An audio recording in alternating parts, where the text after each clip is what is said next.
Of the 17 military operatives recently captured, 4 of them are presumed responsible for the death of Marco Antonio Stayson.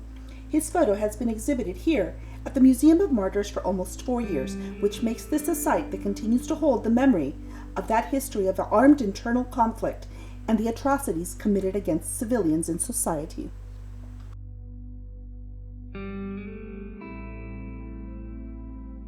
Marco Antonio was a 14-year-old child who disappeared in the 1980s.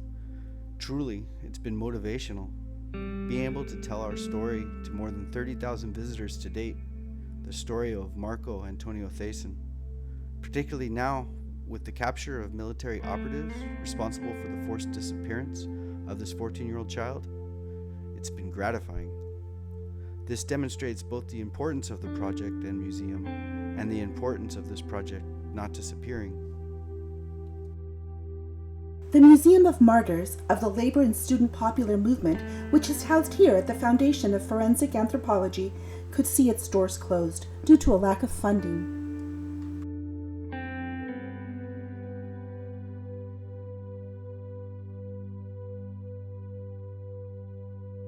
This project arose as a necessity of expression, a need to bring to light an issue that in Guatemala has truly been swept under the rug, and that is the issue of forced disappearances.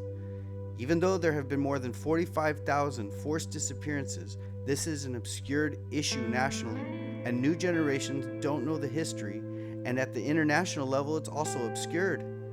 There is a need to tell this story. We proposed, after the identification of my father, Amancio Samuel Villatoro, the creation of this small place and memorial, to dignify the 45,000 victims whose lives were lost. This is an endeavor that maintains their hope that one day justice will be won for the people disappeared throughout 36 years of internal war. Case number 1055 of the military diary are the numbers which impacted the life of Samuel Villatoro, whose father was one of the many victims. It was for this very reason that this museum was founded and exhibits his father's remains so that the population will not forget or bury what has really occurred.